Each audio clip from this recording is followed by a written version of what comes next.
Hi மக்களே, welcome back to YouTube channel. Yes, new serials launch ஆகுது அப்படிங்க தெரியும். பிக் பாஸ் 2 2 சீரியல்ஸ் வந்து கொண்டு வந்திருக்காங்க. Yes, Sindhu Bhairavi and Ayyanar Thunai.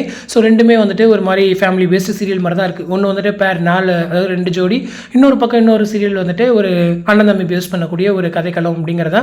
So 2 சீரியலுமே prime time அப்படிங்கிறதும் கன்ஃபார்ம் ஆயிருச்சு. ஸோ 2 பேருமே இப்போ ஒரு பீக் ப்ரொடியூசர்ஸ் வேறு. ஒரு பக்கம் டெலிஃபேக்ட்ரி, இன்னொரு பக்கம் வந்து குளோபல் வில்லேஜஸ். கண்டிப்பாக இன்னும் ஒரு ப்ரைம் டைம் தான் எக்ஸ்பெக்ட் பண்ணுவாங்க அப்படிங்கிறது அடுத்து ஒரு கன்ஃபார்ம். ஸோ இந்த 2 சீரியலுடைய டைமிங் என்னவாக இருக்கும் அப்படின்ற ஒரு கெஸ்ட்டில் ஸோ எனக்கு கிடைச்சிருக்க அப்டேட்ஸ் வரைக்கும் நான் சொல்கிறேன். எஸ், ஐயனார் துணை, அதாவது மேக்ஸிமம் நான் முன்னாடி கேட்டது என்ன சொன்னாங்க அப்படின்னா, சிந்து பைரவி சீரியல் வந்துட்டு 10 o'clock அப்படின்ற மாதிரி ஸ்டார்டிங்கில் சொன்னாங்க. பட் இன்னும் கன்ஃபார்ம் ஆகலை அப்படின்ற மாதிரி கேள்விப்பட்டேன். ஐயனார் துணை சீரியலுக்கு வந்துட்டு 2 ஸ்லாட் பேசிகிட்டு இருக்காங்களா. ஒன்று வந்துட்டு 8:30, இன்னொன்று வந்து 9:30.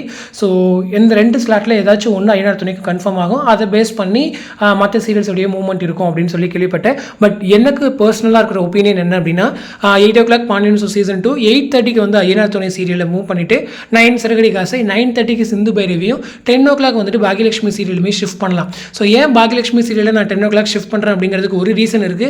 8:30ல் அவங்க வந்து கொஞ்சம் ஆவரேஜ் ரேட்டிங் தான் வாங்கிட்டு இருக்காங்க கொஞ்ச நாளாகவே. ஸோ அந்த 8:30 சீரியல் 9 o'clock சீரியலையும் கொஞ்சம் டவுன் பண்ணுது அப்படிங்கிறது ஒரு உண்மை. அதையும் தாண்டி 10 o'clock வந்து இப்போ 10 o'clockல நியூ சீரியல்ஸ் போட்டாங்க அப்படின்னா டிஆர்பி ரொம்பவே லோவாகும். இது ஒவ்வொரு வருஷமே விஜய் டிவி ஃபேஸ் பண்ணிட்டு தான் இருக்காங்க. ஸோ ஏதாச்சும் ஒரு நியூ சீரியல்லையோ 9:30, 10:30க்கு போடுவாங்க. அது வந்து ரேட்டிங் டவுன் ஆகும். அடுத்து அது அந்த ஸ்லாட்டை மீண்டு கொண்டு வரதுக்கே கொஞ்ச நாள் ஆகும். அந்த சீரியல் நல்லா பெர்ஃபார்ம் பண்ணி ரேட்டிங் வாங்க தொடங்குறது கொஞ்ச நாள் ஆகும். அதுக்கப்புறம் உடனே பிக் பாஸ் வந்து டைம் சேஞ்ச் பண்ணிடுவாங்க. இதே தான் நடந்துட்டு இருக்கே தவிர, அந்த இடத்துல ஒரு பாப்புலர் சீரியல் டைம் சேஞ்ச் பண்ணாங்கன்னா ஓரளவுக்கு நல்லா இருக்கும் அப்படிங்கிறது எனக்கு தனிப்பட்ட ஒரு ஒப்பீனியன். ஸோ அந்த வகையில் பாகியலட்சுமி கண்டிப்பாக பெர்ஃபார்ம் பண்ணி, ஏன்னா அதுக்குன்னு ஒரு செட் ஆஃப் ஆடியன்ஸ் இருக்காங்க அப்படிங்கிறது ஒரு உண்மை.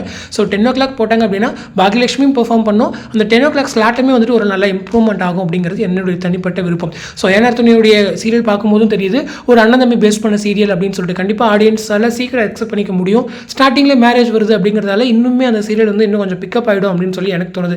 அதே போல் பாண்டியன் சீசன் 2மே நல்ல ஒரு ட்ரெண்டில் இருக்காங்க. ஸோ PS2க்கும் SA-க்கும் நடுவில் அவங்க ஐயனார் துணை வந்தாங்க அப்படின்னா கண்டிப்பாக அது அவங்களுக்குமே நல்ல ஒரு பெனிஃபிஷியலாக இருக்கும் அப்படிங்கிறது என்னுடைய ஒரு தனிப்பட்ட விருப்பம். ஸோ எனக்கு பர்சனல் ஒப்பீனியன் கேட்டிங்கன்னா 8:30க்கு ஐயனார் துணை, 9:30க்கு சிந்து பைரவி சீரியல், 10 o'clock வந்து பாகியலட்சுமி கொடுத்தாங்க அப்படின்னா விஜய் டிவியோட அந்த லைனப் வந்து ஓரளவுக்கு எந்த ஒரு பிரச்சனையும் இல்லாமல் கரெக்டாக இருக்கும். ஸோ இன்னும் 2 சீரியல்ஸ் வருது இல்லையா, பூங்காற்று திரும்புமா, தனம். ஸோ அந்த சீரியல் வரும்போது ப்ரைமில் ஏதாச்சும் ஒரு சீரியல் வீக்காக பெர்ஃபார்ம் பண்ணுச்சு அப்படின்னா அதை தூக்கி ஆஃப்டர்நூன் போட்டு தனம் தூக்கி ப்ரைமில் லான்ச் பண்ணலாம். ஸோ இந்த மாதிரி நிறைய இருக்குது. இப்போதைக்கு தனம் சீரியல் கொஞ்சம் டிலே ஆகிருக்கு, அது உண்மை தான். பட் இப்போதைக்கு இந்த 2 சீரியல் அவங்க ஸ்ட்ராங்காக லைன் பண்ணிட்டாங்க அப்படின்னா அப்கமிங்கில் வந்து அவங்க இயர்லி ப்ரைமுக்கு வந்து கை வச்சுக்குவாங்க. ஸோ என்ன பண்ணுறாங்க அப்படிங்கிறத நம்ம வெயிட் பண்ணி தான் பார்க்கணும். மேக்ஸிமம் இந்த வீக்குள்ளேயே நமக்கு ஒரு கன்ஃபர்மேஷன் கிடைச்சிடும். ஸோ என்னென்ன சீரியல் என்னென்ன டைமிங்க்கு போகுது அப்படின்னு சொல்லிட்டு. ஸோ இந்த அப்டேட் பற்றின உங்களோட கமெண்ட் வந்து கமெண்ட் செக்ஷன் சொல்லுங்கள். அடுத்து ஒரு இன்ட்ரெஸ்ட் நெக்ஸ்ட் மீட் பண்ணுறேன். தேங்க்ஸ் ஃபார் வாட்சிங் அண்ட் பை.